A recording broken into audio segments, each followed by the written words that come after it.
ഓം നമോ നാരായണായ. ശ്രീമദ് നാരായണീയം ദശകം 1 ശ്ലോകം 7. ഇതുവരെ പറഞ്ഞതിൽ നിന്നും കുറച്ച് വ്യത്യസ്തമാണ് ഈ ശ്ലോകം. ഇതുവരെ പറഞ്ഞത് എന്താണ്? ഭട്ടതിരിപ്പാട് ഭഗവാന്റെ സാന്ദ്രാനന്ദാവബോധാത്മകമായിട്ടുള്ള രൂപം ബ്രഹ്മതത്വം തന്നെയാണ് എന്നും അത് ഗുരുവായൂർ ശ്രീകോവിലിനകത്താവട്ടെ പവനപുരിയായിട്ടുള്ള നമ്മളുടെ ഹൃദയങ്ങളിലാവട്ടെ നന്നായി ശോഭിക്കുന്നു എന്നറിയുന്നവർ, അതിനെ കണ്ടെത്തുന്നവർ ധന്യരാണ്, അവരുടെ ഭാഗ്യമാണ്. ഹന്തഭാഗ്യം ജനാനാം, അവരാണ് അനുഗ്രഹീതർ എന്ന് പറഞ്ഞു. അങ്ങനെ അതിനെ സ്ഥിരതരമായിട്ടുള്ള മനസ്സോടെ ആശ്രയിക്കണം. അല്ലാതെ ഭൗതിക വസ്തുക്കളിൽ നിന്നും ശാശ്വതമായ ആനന്ദം കിട്ടില്ല. അതിനായിട്ട് തിരയരുത് എന്നും ആ പരിശുദ്ധമായിട്ടുള്ള സത്വഗുണമായിട്ടുള്ള ഭഗവത് രൂപത്തിൽ ശ്രദ്ധിക്കുമ്പോൾ നമ്മളുടെ ഹൃദയവും ഇന്ദ്രിയങ്ങളും ബുദ്ധിയും തെളിഞ്ഞുകൊള്ളും. യഥാർത്ഥത്തിൽ എന്താണോ വേണ്ടത് എന്നുള്ള ആ വിവേകം നമ്മളുടെ മനസ്സിൽ പ്രകാശിക്കും. പിന്നെ പരമാനന്ദരസമായിട്ടുള്ള അമൃതാകുന്ന ശാന്തമായിട്ടുള്ള മഹാസമുദ്രത്തിൽ തിരകളായി വന്ന് ഭഗവാന്റെ അവതാരങ്ങൾ സജ്ജനങ്ങളെ സദാ സംരക്ഷിച്ചു കൊണ്ടിരിക്കുന്നു എന്ന് പറഞ്ഞു. പിന്നെ കഴിഞ്ഞ ശ്ലോകത്തിൽ ബ്രഹ്മം മായയെ ഉണർത്തിയിട്ട് മഹാവിഷ്ണുവിൻ്റെ സ്വരൂപം കൈക്കൊണ്ടു തന്നെ ഭജിക്കുന്നവരുടെ നന്മയ്ക്കായിട്ട് കായാമ്പൂവർണ്ണത്തിൽ പുതുമേഘം പോലെ സന്തോഷപ്രദമാക്കിയായിട്ട് സകല ലാവണ്യത്തിൻ്റെയും സാരമായിട്ട് ശ്രീഭഗവതിയുടെ ഇരിപ്പിടമായിട്ട് ഭക്തന്മാരുടെ മനസ്സിൽ അമൃതധാരയായിട്ട് പരമാനന്ദം പ്രദാനം ചെയ്യുന്ന ആ ഭഗവത് രൂപത്തെ നിങ്ങൾ നിരന്തരം ധ്യാനിക്കുവിൻ എന്നും പറഞ്ഞാണ് നിർത്തിയത്. ഇനി 7ാമത്തെ ശ്ലോകത്തിൽ ഭഗവാനെ നേരിട്ട് കണ്ട് സംസാരിക്കുന്ന രീതിയിൽ പല ശ്ലോകങ്ങളും നാരായണീയത്തിലുണ്ട്. അതിലൊന്നാണ് ഈ 7ാമത്തെ ശ്ലോകം. തനിക്ക് വലിയൊരു തെറ്റിദ്ധാരണയുണ്ടായിരുന്നു, അത് മാറി എന്നാണ് പറയുന്നത്. എന്താണ് നമുക്ക് നോക്കാം. കഷ്ടാതേ സൃഷ്ടിചേഷ്ട ബഹുതര ഭവഖേദാവഹ ജീവഭാജാം ഇത്യേവം പൂർവമാലോചിതം അജിതമയ ന ഏവമദ്യാഭിജാനേ നോ ചേത് ജീവാ കഥം വാ മധുരതരമിദം ത്വദ്വപുശ്ചിദ്രസാർദ്രം നേത്രൈ ശ്രോത്രൈശ്ച പീത്വാ പരമരസസുധാംബോധിപൂരേരമേരൻ. അജിത എന്നാണ് വിളിക്കുന്നത്. സർവത്ര വിജയിക്കുന്ന ഭഗവാനെ, ഒന്നിനാലും കീഴടക്കാനാവാത്ത, ആരാലും ജയിക്കപ്പെടാനാവാത്ത ഏറ്റവും ഉത്കൃഷ്ടമായിട്ടുള്ള ഗുരുവായൂരപ്പ അജിതമാണ്. ഞാൻ ആദ്യം വിചാരിച്ചത് കഷ്ടമാണ് അവിടുത്തെ പ്രവൃത്തികൾ, സൃഷ്ടികർമ്മങ്ങൾ എന്തൊരു കഷ്ടമാണ്, ദുസ്സഹമാണ് എന്നായിരുന്നു. കാരണം അത് ജീവികൾക്ക് ഭവസാഗരത്തിലെ പലതരം ദുഃഖങ്ങൾ, ഖേദങ്ങൾ ഒക്കെ ഇങ്ങനെ കൂട്ടമായിട്ട് വരുത്തുന്നു എന്നാണല്ലോ എന്നാണ് ആ രണ്ട് വരികൾ. കഷ്ടാതേ സൃഷ്ടിചേഷ്ട ബഹുതര ഭവഖേദാവഹ ജീവഭാജാം ഇത്യേവം പൂർവം ആലോചിതം അജിതമയാ. അജിത മയാ പൂർവം ആലോചിതം, അല്ലയോ ഭഗവാനെ. മയാ എന്ന് പറഞ്ഞാൽ എന്നാൽ, പൂർവം പണ്ട്, മുൻപ് ഞാൻ ആലോചിച്ചത് അല്ലെങ്കിൽ ഞാൻ വിചാരിച്ചത് എങ്ങനെയായിരുന്നു? കഷ്ടാതേ സൃഷ്ടിചേഷ്ട, തേ അങ്ങയുടെ സൃഷ്ടികർമ്മങ്ങളൊക്കെ വളരെ കഷ്ടം തന്നെ ആണ്. കാരണം എന്താണ്? ബഹുതര ഭവഖേദാവഹ ജീവഭാജ, ഈ ജീവജാലങ്ങൾക്ക് മുഴുവനും അല്ലെങ്കിൽ പ്രത്യേകിച്ച് മനുഷ്യന്മാർക്ക് മുഴുവനും ബഹുതരം പലതരത്തിലുള്ള ദുഃഖങ്ങളാണ്. ഖേദാവഹ, ഖേദങ്ങളെ ഉണ്ടാക്കുന്നതാണ്.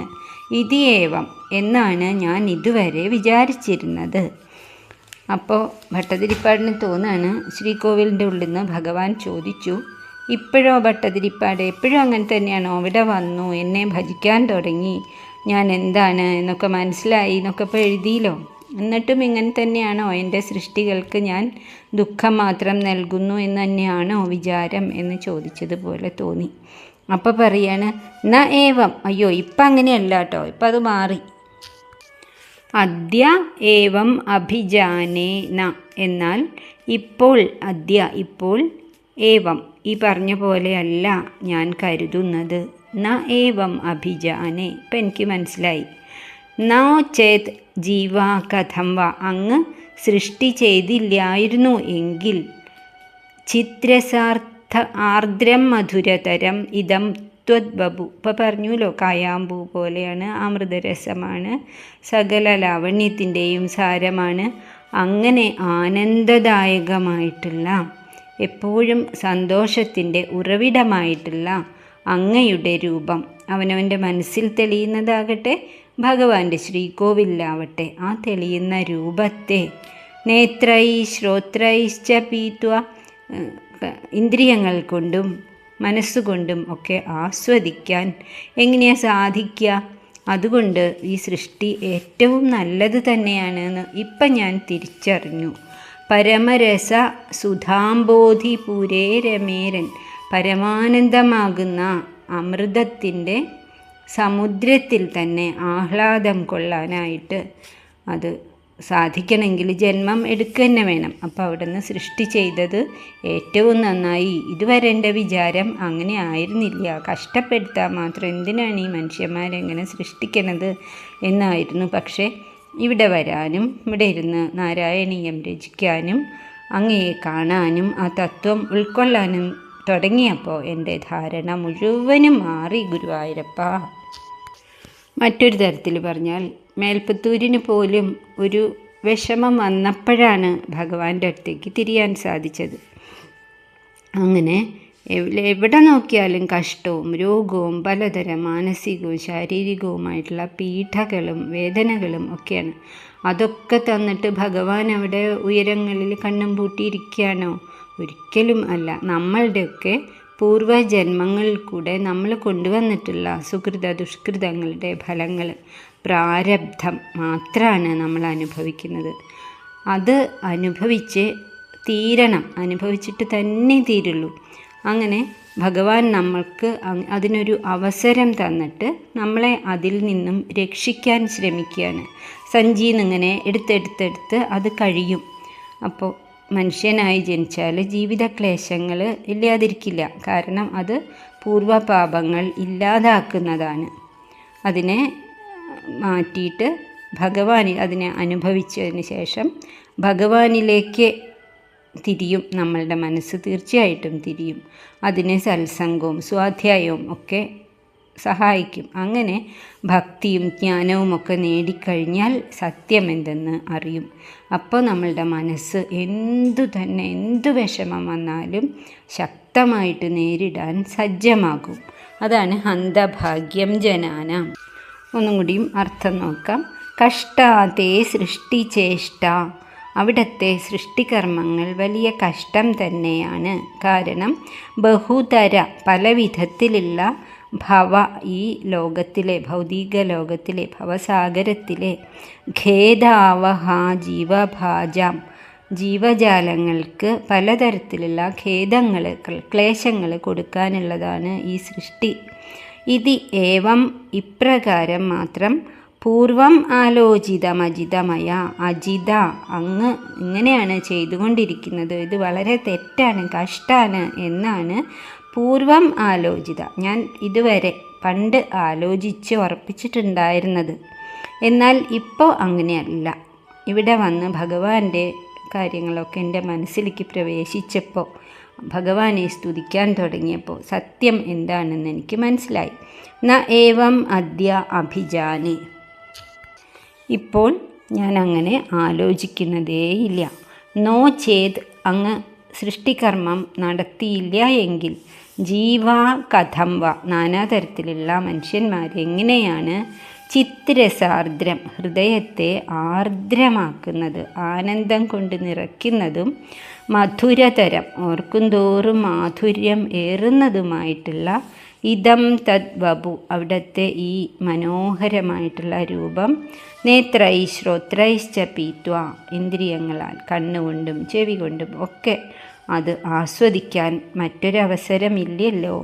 പരമരസസുധാംബോധി പുരേരമൈരൻ അങ്ങനെ പരമാനന്ദമാകുന്ന സുധ അമൃത് അതിൻ്റെ അലകളുടെ സുഖം അറിയുക. ഈ ഭാഗ്യം അനുഭവിച്ച് ജന്മം സഫലമാക്കാൻ ഒരു അവസരം കൊടുത്തിരിക്കുകയാണ് മനുഷ്യന്മാർക്ക്. സ്വയം ചിന്തിച്ച് അവനവൻ്റെ ഉള്ളിൽ തന്നെയുള്ള ഈ ശക്തിയെ ഭഗവാനെ തിരിച്ചറിയുക, അതിനാണ് മനുഷ്യജന്മം എന്നെനിക്കിപ്പോൾ ബോധ്യമായി കൃഷ്ണ എന്നാണ്. ശ്ലോകം ഒന്നും കൂടി വായിക്കാം. കഷ്ടാതേ സൃഷ്ടിചേഷ്ട ബഹുതര ഭവഖേദാവഹാ ജീവഭാജാം ഇത്യേവം പൂർവമാലോചിതം അജിതമയ ന ഏവമദ്യാഭിജാനേ നോ ചേത് ജീവാ കഥം വാ മധുരതരമിദം ത്വദ്വബുച്ചിത്രസാർദ്രം നേത്രൈ ശ്രോത്രൈശ്ച പീത്വാ പരമരസസുധാംബോധിപുരേരമേരൻ. ഓം തത്സത്. സർവം കൃഷ്ണാർപ്പണമസ്തു.